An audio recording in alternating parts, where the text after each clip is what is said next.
The dead man turned his head to look at me, and that was when I saw there was no face under the hat. I know how that sounds, and I know the look people get when they want a story but not the truth. Still, I have carried this one too long. I am an old man now. My hands shake in the cold, and some nights I wake with my teeth locked from fear that never left. Of all the hard things I have seen, what stays with me is a coach on a winter road, and the thing that drove it. It happened in the year when I still believed the worst danger on a dark road was a living man with a pistol. That was a simple fear. You could hand over your purse, or run, or fight, and one way or another it would end. What found us that night did not end. It only passed through, and left something of itself behind in every man who stood close enough to see it. I was not born wicked, though I did wicked things. I was born poor, and hungry often enough that a warm room felt holy. My father drank. My mother patched cloth until her fingers split. By 20 I had learned that a bad winter can push a man over the edge and teach him to call it luck. That was how I came to the road.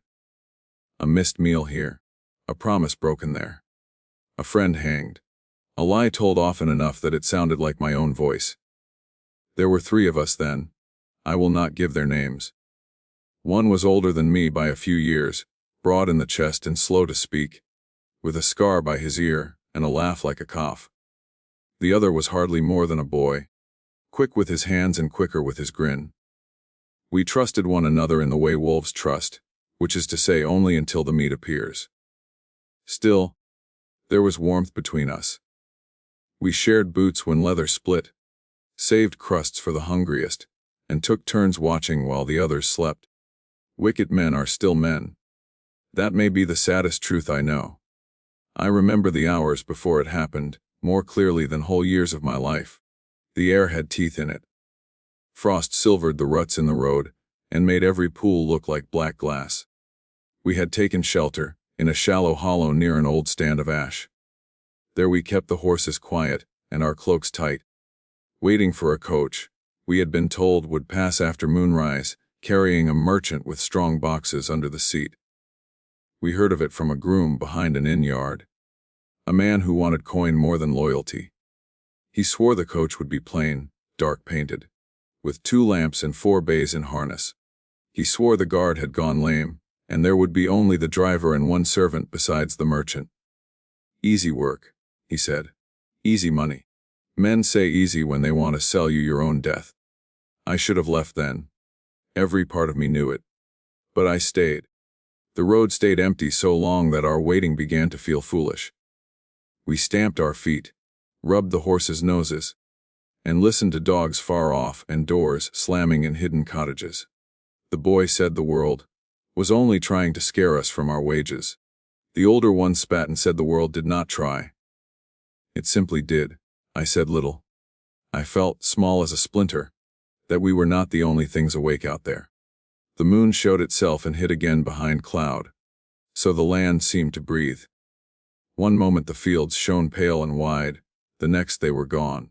I remember the smell of damp leather and horse sweat, and the sharp iron scent of my own pistol, after I checked the pan. Strange, what the mind saves when harm is near. Then we heard wheels. Not loud at first. A far, slow rolling, thin as if it came through walls.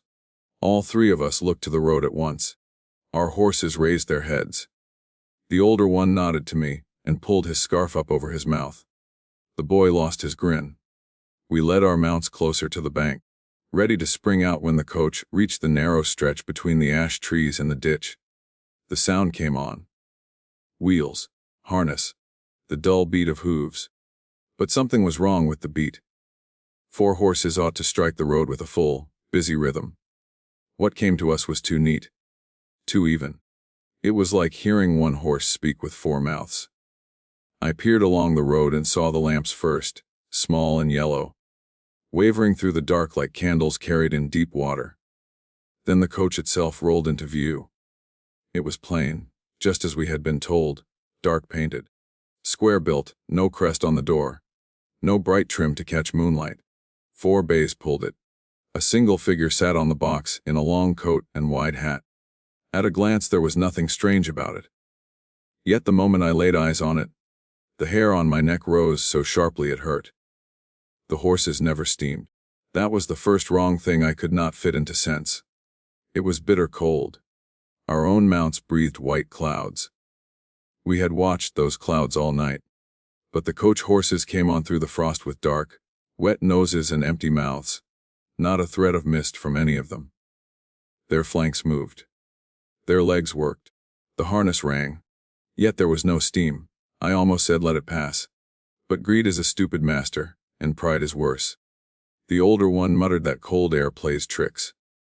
Then he dug in his heels, drew his pistol, and rode up the bank into the road. I followed because I feared another man's scorn more than my own dread. The boy came last. We spread out as we had done before, one to each side and one to the front, pistols raised, voices hard. The older one shouted for the driver to halt. I called for him to stand and throw down whatever arms he held. The boy wheeled behind, ready to catch any fool who tried to leap from the door. It should have ended there. The horses should have sheared. The driver should have cursed. Someone inside should have cried out. None of that happened. The coach did not slow. It rolled toward us with the same even pace, lamps trembling, wheels turning, hoofbeats neat as clock taps. I saw the older one's horse dance sideways. He swore and shouted again. He fired over the lead team. The flash lit the road for an instant. The horses did not flinch. That was the moment I understood what we were actually dealing with.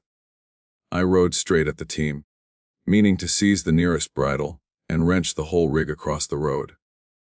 But when I grabbed at the leather, my hand closed on nothing. I do not mean it slipped. I mean my hand passed through the strap as if I had plunged it into winter water. The shock of it climbed my arm to the shoulder. My own horse screamed and nearly threw me. The coach passed so close that the wheel should have crushed my boot. It touched neither mud nor frost. It made sound, but it left no mark. The boy cried out then, a short, sharp sound I had never heard from him before. He had gone to the coach door, perhaps thinking there was some trick to the team and driver, but flesh and fear within. He caught the handle. The door swung wide under his hand. No one sat inside. I saw the empty bench. I saw the dark lining. I saw the space where the strong boxes should have been, where any living passenger should have lurched or shouted, or hidden. There was nothing there at all, but a smell that struck me, even above the road stink and powder smoke. A smell like wet earth, turned up by a spade in winter. The coach kept moving. The boy still had hold of the handle. For 3 terrible heartbeats he was dragged beside the open door, boots skidding over frozen ground, his face white, his eyes huge and wild. I leaned from the saddle and caught at his cloak. The cloth tore in my fist. Then the coach door slammed shut, hard enough to crack like a gunshot, and he vanished. He did not fall. He did not stumble under the wheel. He did not leap inside. One blink he was there. The next blink he was gone. If you have never seen a man taken from the world without a sound, be glad. There is no room in the mind for it. The older one bellowed and spurred after the coach. I went with him because the world had become so wrong that motion felt safer than stillness. We chased it down the road, under bare branches that clawed at the moonlight. The lamps ahead of us did not draw farther away, yet we could not gain an inch on them. Our horses strained. Foam flecked their bits. Always the coach stayed just before us, rolling smooth, untouched by rut or stone. Then the driver looked back. I had been trying not to see him clearly. There are moments when the soul knows before the mind, and tries to spare itself. But he turned, slow as if he had all the time in the world, and the lamp glow found the space under his hat. No face, no eyes, no nose, no mouth. Only darkness stretched pale at the edges like skin pulled over emptiness, as if a man had been hollowed out and dressed again. Yet I knew he saw me. I felt it as sure as a hand on my throat. My pistol dropped from my fingers. I could not hold it. The older one gave a strangled cry and dragged at his reins. His horse reared. Mine tried to bolt. The coach turned off the main road then, not toward any inn or gate, but down a lane half hidden by thorn. A lane I would have sworn did not exist when we set our watch. We should have fled. Any sense left in us should have sent us flying. But the boy was gone, and fear does cruel work on love when love arrives too late. We followed. The lane narrowed at once. Branches whipped our shoulders. Old leaves, frozen hard, crackled under hoof. The coach lamps bobbed ahead between the thorns, sometimes near, sometimes far, as if distance meant nothing to them. A gray mist began to gather low over the ground. It smelled of old cellars and shut rooms. I kept expecting the lane to open onto some yard or ruined house. Instead it bent and bent again, until I no longer knew where the road lay. The world shrank to the sound of our horses, the thud in my chest, the lamps before us, and the hedge pressing close on both sides. The older one shouted the boy's name until his voice broke. No answer came back, only the wheels, the steady wheels. Then the lane ended at a gate, or what had once been a gate. 2 stone posts leaned out of the mist, their tops broken, iron hanging from one hinge like a snapped bone. Beyond them stood the remains of a house, or a hall, or some old place gone to rot long before our time. I saw a roofline split open to the sky, rows of black windows with no glass, and walls dressed in ivy thick as hair. The coach rolled through the gap without slowing. I had never seen that house before. I knew those roads, or thought I did. No one had spoken of such a place. Yet it stood before us, as if it had always been waiting for feet like ours to find it. What we found there was not what either of us expected. The yard beyond the broken gate was wide and sunk in weeds silvered with frost. At the center stood a dry fountain, cracked clean through, and around it shapes that might once have been bushes, but now looked like crouching men. The coach rolled past them, and drew up before the house steps. Only then did it stop.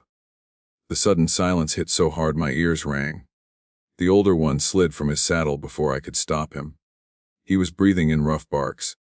One hand on his pistol, the other clenched and empty, as if he still meant to grab the boy and drag him back by force. I dismounted too, though my legs felt numb. Our horses wanted no part of that place. They rolled their eyes and tossed their heads, trying to drag free of the reins. We stood in that dead yard and looked at the coach. Up close it seemed both solid and not. The lamps burned, but no heat came from them. The paint on the door was dull with age, yet no frost clung to it. The wheels were spattered, with no mud though the lane behind us had been thick with it. I reached out with 2 fingers and touched the panel. It was colder than ice, so cold it burned. The older one yanked the door open, empty. No seats now, no lining, no floor that I could see. Only a black depth inside, deeper than the body of the coach should have held, and from it that same smell of wet earth, stronger now, mixed with a sweet rot like flowers left too long in a shut church. Then a voice spoke behind us. Not from the coach. From the house, it said, very soft. You came after him. I turned so fast pain shot through my neck. A woman stood at the top of the steps where a door hung open on one hinge. I say woman because of the dress and shape, but she was as much shadow as flesh. Her gown looked years out of date even to me then, the skirts wide and the sleeves hanging long. Her hair was pale in the dark, loose over one shoulder. Her face should have been clear in the lamp glow. I never saw it clearly once.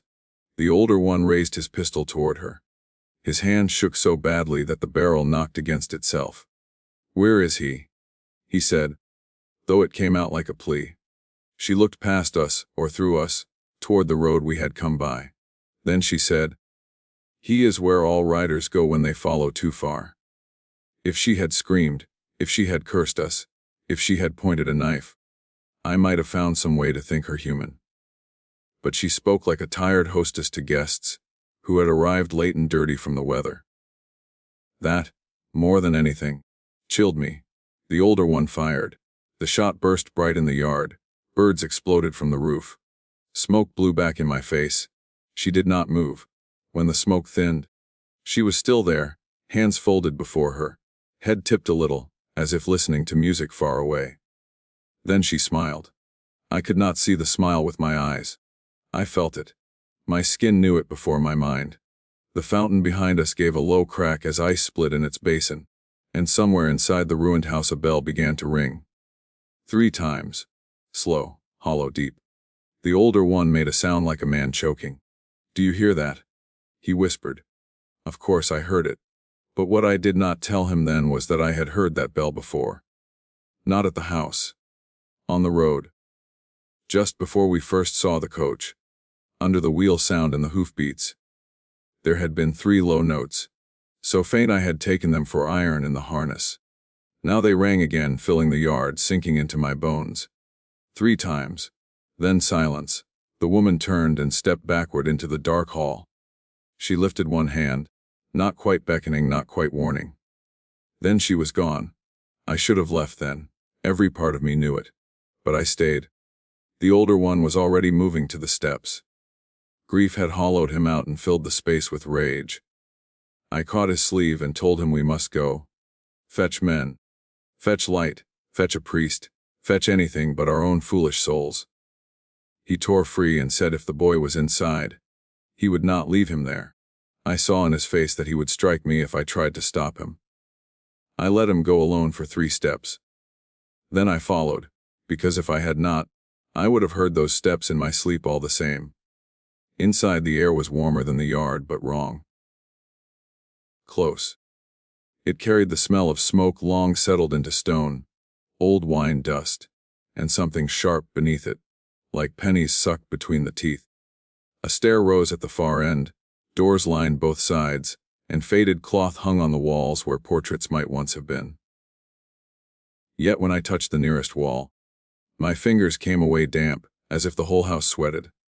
The older one called for the boy again. His voice ran up the stair and into the rooms beyond. No answer. Only a faint movement overhead, then stillness. We chose the first door on the left because it stood partly open.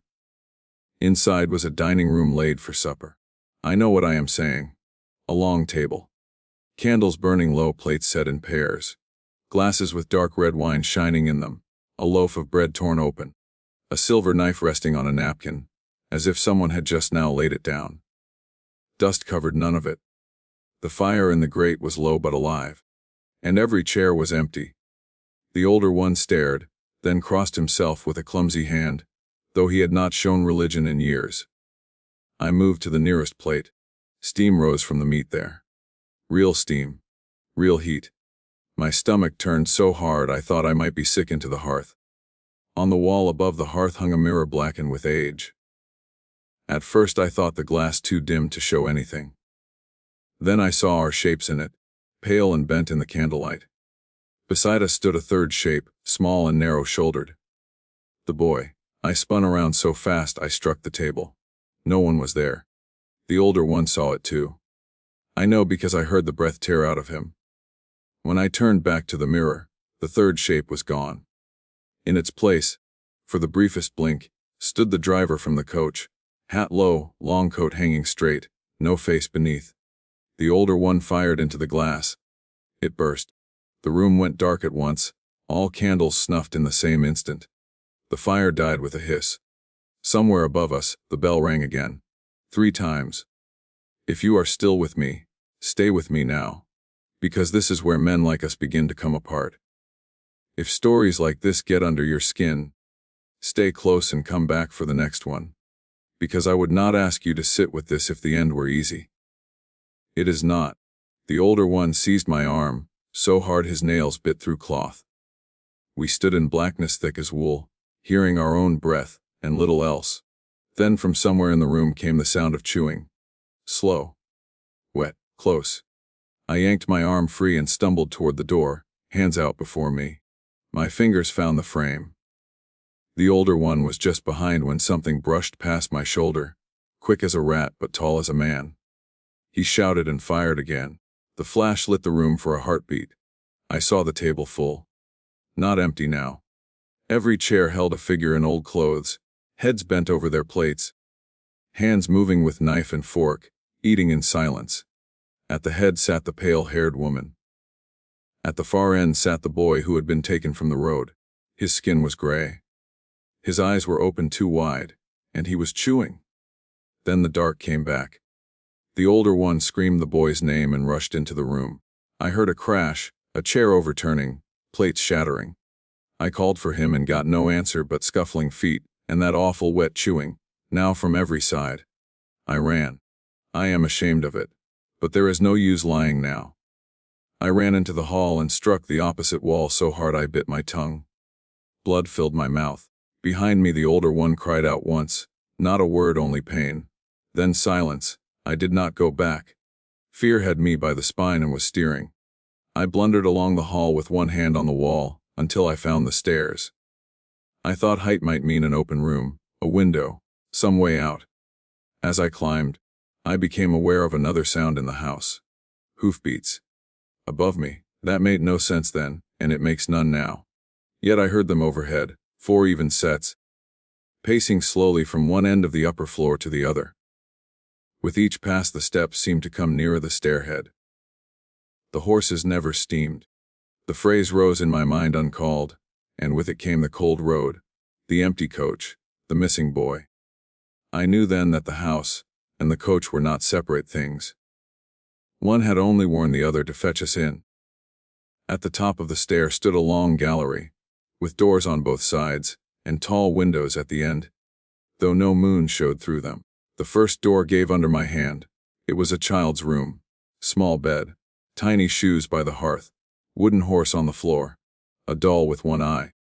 The sight of those plain things, so gentle and so ordinary, almost undid me more than the darkness had. On the bed lay a folded coat. The boy's coat. The same tear I had made when I tried to pull him free, showed pale along the shoulder seam. My knees gave, and I sat hard on the floorboards, without meaning to. Then I noticed the coat was still warm. I backed away on hands and heels, staring at it. The hoofbeats above crossed the ceiling again, slow and even. There should have been no floor above this one. From outside I had seen the broken roof open to the sky. Something touched the latch behind me. I looked up. The door, which I had left half open, was swinging shut by inches. No one stood there. I lunged and caught it before it closed. For one sick moment it would not move, as if another hand held fast from the other side. Then it gave. I spilled back into the gallery, dragging air into my lungs. At the far end, near the black windows, someone stood with his back to me. The older one. I knew him by the broad shoulders, the heavy coat, the scar by the ear when he turned just a little. Relief hit so hard it nearly dropped me where I stood. I called to him. He did not answer. He only lifted one arm and pointed toward the window. I went 3 steps before I saw there was no scar. Only a dark hole beneath the ear, as neat as if made by a finger pushed into wax. He began to turn further. I ran. Not from courage, not from plan. My body had learned before my thoughts. I ran back down the gallery, down the stairs, through the hall. The front door stood open. Frost shone in the yard beyond. I could see my horse rearing against the rail. And in the doorway stood the pale, haired woman. She blocked the gap without seeming to touch floor or frame. Her dress hung still though cold wind blew in around her. For the first time I saw her face almost clearly. She looked young. Younger than sorrow had any right to be. Her eyes were dark as wet soil. She said, "You were told to let it pass." I think part of me had always known that was true. The body knows. The heart knows. Greed only speaks louder. "Give them back," I said. She tilted her head. "I cannot give back what climbed down by choice." That angered me more than fear. Choice. As if any sane man would choose that house.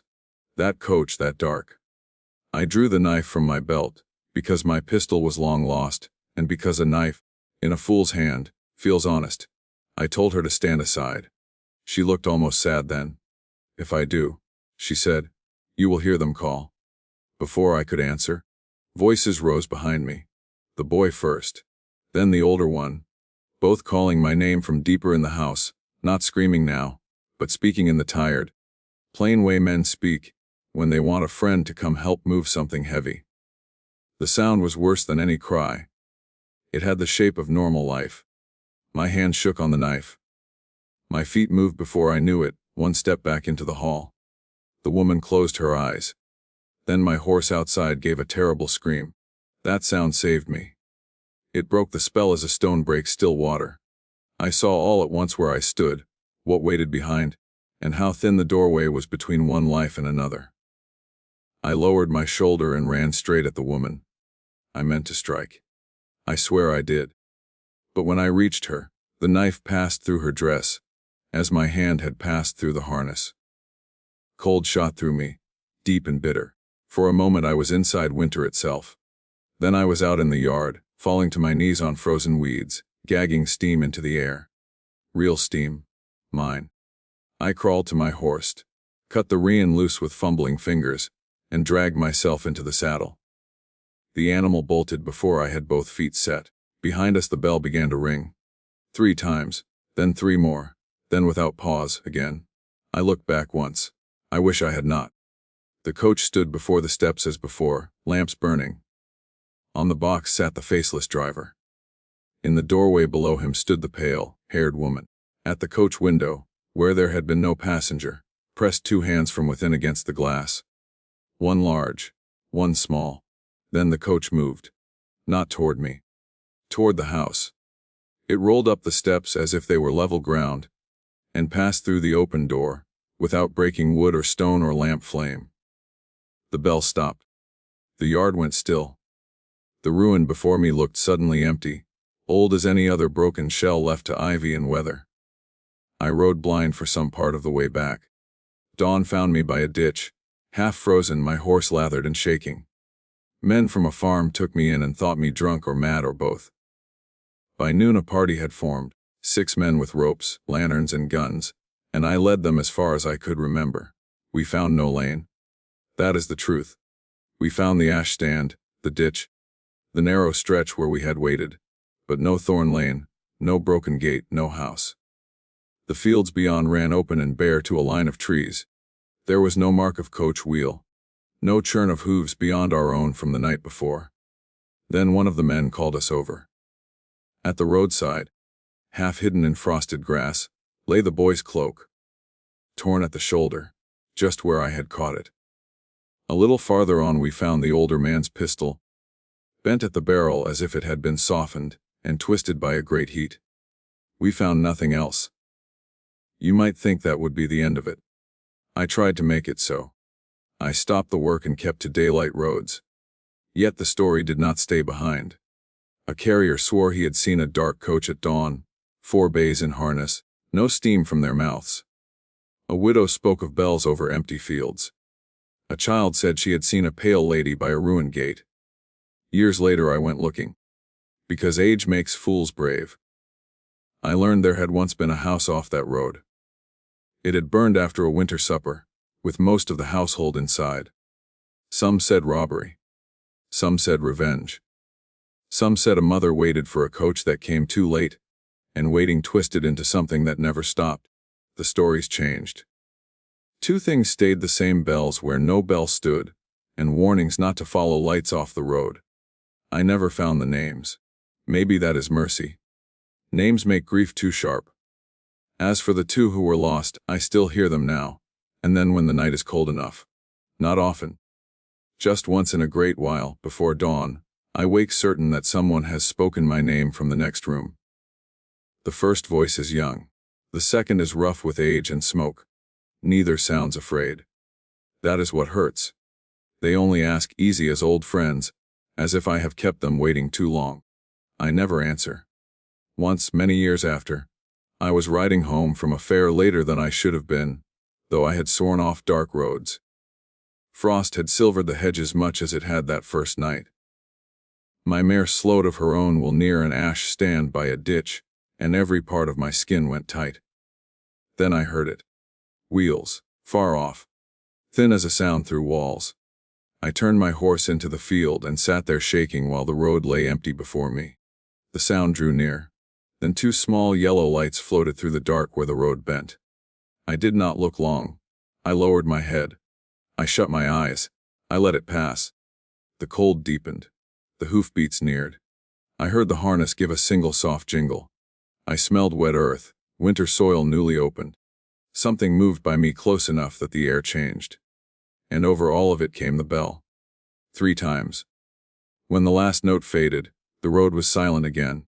I sat for a long while before I dared look up. There were no wheel marks. No tracks but my mare's. Yet on the hedge nearest the road hung a strip of dark cloth, fluttering in the weak moonlight. A coat edge. Mended very neatly. I left it there. That was 20 years ago or more. I have not ridden at night since.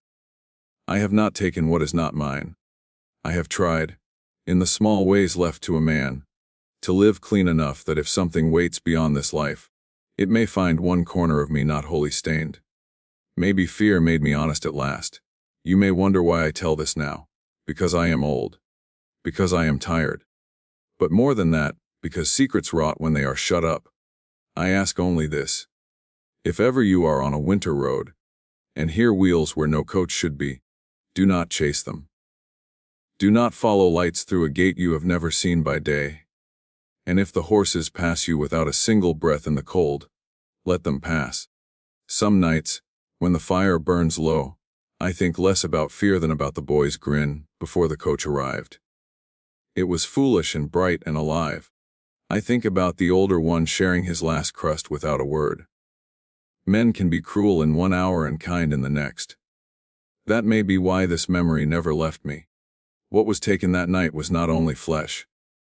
It was the easy way I used to divide the world. Before then, I thought the dark was simple. There were wolves in it, and thieves, and storms, and that was enough. After that night, I knew there are roads that do not stay where the sun can find them, and hunger that has nothing to do with bread or gold. Maybe the coach was only a wound that never healed. I do not know. I only know what I saw. A coach with no passenger. A driver with no face. A house that was ruin outside and supper inside. A bell with no tower. 2 men called away by voices they trusted. And the worst part is this: none of it felt wild while it happened. It felt patient, not rage, not madness. Patience. As if the thing had all the years in the world, and knew some living hand would always reach for the door. Maybe that is why I have outlived those stronger than me. I did not win. I only let go 1 heartbeat sooner. If I have learned anything worth passing on, it is that the world gives warnings in whispers long before it shouts. A horse balks. A wind turns fall. A sound comes wrong through the dark. We laugh these things off because we want the road ahead to be the road we chose. Wanting does not make it so. I think of that pale-haired woman too. Was she cruel? Was she trapped? Some nights I pity her more than I fear her. Imagine waiting so long that waiting becomes the shape of you. If sorrow can rot, perhaps that is what I saw. Love left in the ground too long, turned black and hungry. That thought does not comfort me. It only makes the world sadder. I have come near the end of my days now. The joints ache. The sight fails by candlelight. I pray for an ordinary dark and a quiet rest. But before sleep, I still think of yellow lamps in mist, of hands against coach glass, of the bell. 3 times. Always 3. If there is mercy, then perhaps the lost have found it by now and the road has emptied at last. If there is no mercy, then somewhere beyond the fields a coach still rolls under bare trees, looking for the next man who thinks the night holds only what he already understands. I hope, for your sake, that if you ever hear it coming, you remember this old voice and keep your eyes on the ground until the sound is gone. Because some things on the road are not looking for your money. They are looking for room.